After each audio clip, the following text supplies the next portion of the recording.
Hello everyone and very good morning. Today we are going to solve S.C. Verma question 29 of friction chapter. काफ़ी musical environment आपको background में सुनने के लिए मिलेगा क्योंकि यहाँ पे थोड़ा सा मंदिर पे गाना भी बज रहा है।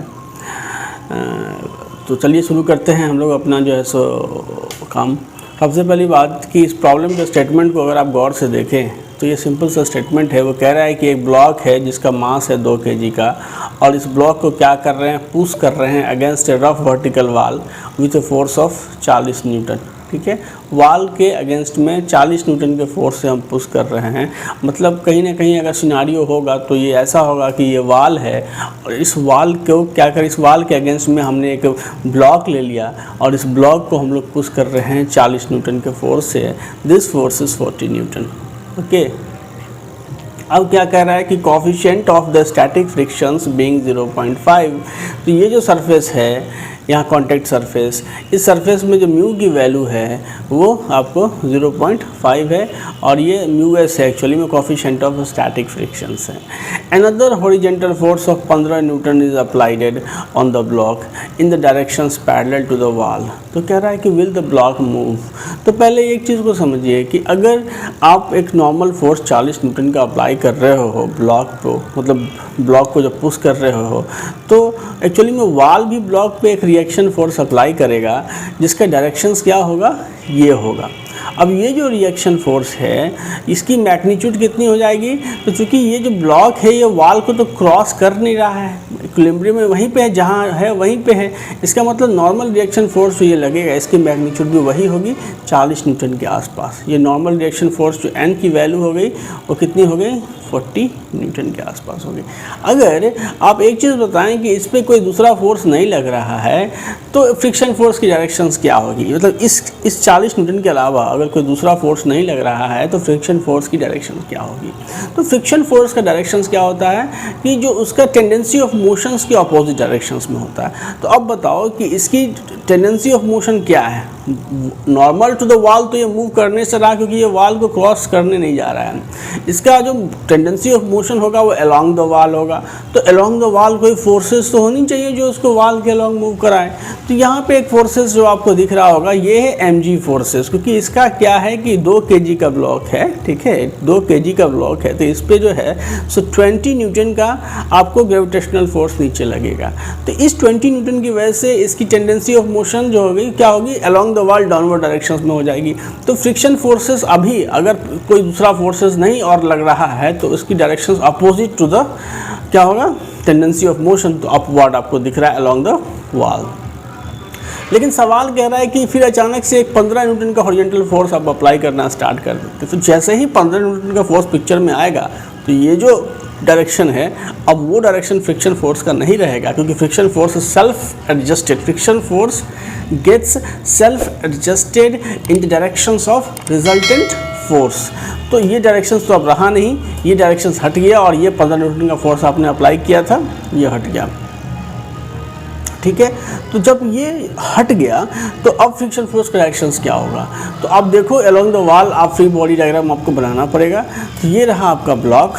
ठीक है, ब्लॉक पे आप लगा रहे हो 40 न्यूटन का फोर्स।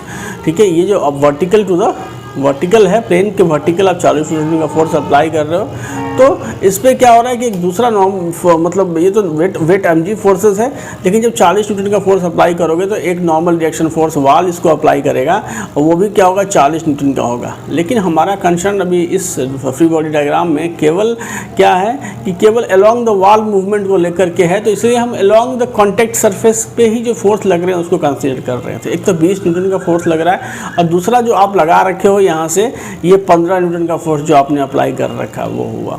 तो अब बताओ कि इस पे सबसे पहली बात इस पर रिजल्टेंट फोर्स क्या ऐड किया। तो पैरेललोग्राम लॉज से जब देखो ये एंगल तो 90 डिग्री का होगा ही, क्योंकि ये मतलब डाउनवर्ड है और ये हॉरिजॉन्टली है। और दूसरा चीज़ देखो ये जो है as per the parallelograms law अगर बनाओ तो रिजल्टेंट फोर्स का डायरेक्शन क्या होगा, ऐसा होगा। This will be the resultant force acting on the block. तो ये जो कि 90 डिग्री का एंगल बना रहा है तो पाइथागोरस थ्योरम से आर की वैल्यू क्या हो जाएगी, तो 20 पे स्क्वायर और प्लस यहाँ पे तो 15 पे स्क्वायर। ठीक है, तो ये एक्चुअली में इसकी वैल्यू कितनी आएगी, ये हो गया 400 और प्लस यहाँ पे 225, तो एक्चुअली में ये कितना आ गया 625, मतलब ये अप्रॉक्सीमेटली आपको 25 न्यूटन के आसपास इसकी वैल्यू आएगी। ये हुआ रिजल्टेंट फोर्स। अब एक चीज़ बताओ कि म्यूएस की वैल्यू 0.5 थी, ठीक है, तो लिमिटिंग फ्रिक्शन जो था, लिमिटिंग फ्रिक्शन की वैल्यू मतलब F of L, limiting friction की वैल्यू क्या होती थी, तो mu s into normal reaction N, और म्यूएस की वैल्यू हो गई 0.5, नॉर्मल रिएक्शन हो गया 40, तो ये हो गया 20 न्यूटन। तो कहने का मतलब है कि ये है आपको मैक्सिमम फ्रिक्शन। तो इस फ्रिक्शन को मतलब अगर आपको मोशन होना है ब्लॉक का, तो इस लिमिटिंग फ्रिक्शन से ज़्यादा मैग्नीट्यूड का ड्राइविंग फोर्स जब एक्ट करेगा तभी इस ब्लॉक का मोशन होगा। आप देख रहे हैं कि आप यहाँ पे फोर्स अप्लाई कर दिए हैं वो 25 न्यूटन का फोर्स है। क्या है कि resultant force of 25 newton is being applied on the block. क्या हो रहा है, resultant force of 25 newton is being applied, ठीक है, being applied on the block, ठीक है, और लिमिटिंग फ्रिक्शंस है 20 न्यूटन का, तो ये तो तय हो गया कि मोशन होगा ही होगा, क्योंकि driving force limiting friction force से ज़्यादा है। तो भाई मोशन किस डायरेक्शन में होगा, मोशन उसी डायरेक्शन में होगा जिस डायरेक्शन में रिजल्टेंट फोर्स का डायरेक्शन है। तो ये हुआ आपका आर, जो रिजल्टेंट फोर्स है इसका डायरेक्शन ये है। ज़रा इस डायरेक्शन को भी क्वान्टिफाई कर लो, वेक्टर का सिंपल सा कंसेप्ट लगाना होगा आपको, और वो कंसेप्ट कुछ ऐसा होगा कि ये जो है आपका ये 15 न्यूटन है, तो ये पैरेलल टू दिस ये भी वेक्टर है जो 15 न्यूटन होगा। इस एंगल को अगर आप थीटा एज्यूम करते हो, और ये चूँकि 90 डिग्री हुआ, तो तुम लिख सकते हो यहाँ से कि tan theta is equal to लंब बट्टे आधार, तो मतलब 15/20, तो ये हो गया 3/4। तो थीटा की वैल्यू ऑब्वियसली 37 डिग्री आएगी। तो ये अगर 37 डिग्री हो गई तो भैया ये कितना होगा, तो ये जो है ये हो जाएगा 53 डिग्री। तो कहने का मतलब डायरेक्शन ऑफ मोशन क्या होगा कि the direction of the motion of the block will be at an angle 50 degree with the applied 15 newton force. लिख सकते हो उसको कि direction of motion of the block will be at an angle 53 degree from the direction of applied 15 Newton force, from the direction of applied 50 Newton force.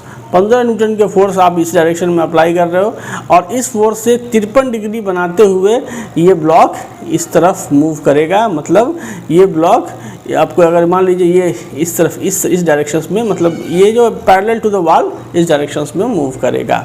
तो ये direction actually में confuse मत होइएगा, ये एक्चुअली में फोर्सेस हैं along the wall, इसलिए parallel to the wall जो है सो जो आप फोर्स अप्लाई कर रहे हो इससे 53 डिग्री के एंगल बनाते हुए ये ब्लॉक मूव करेगा।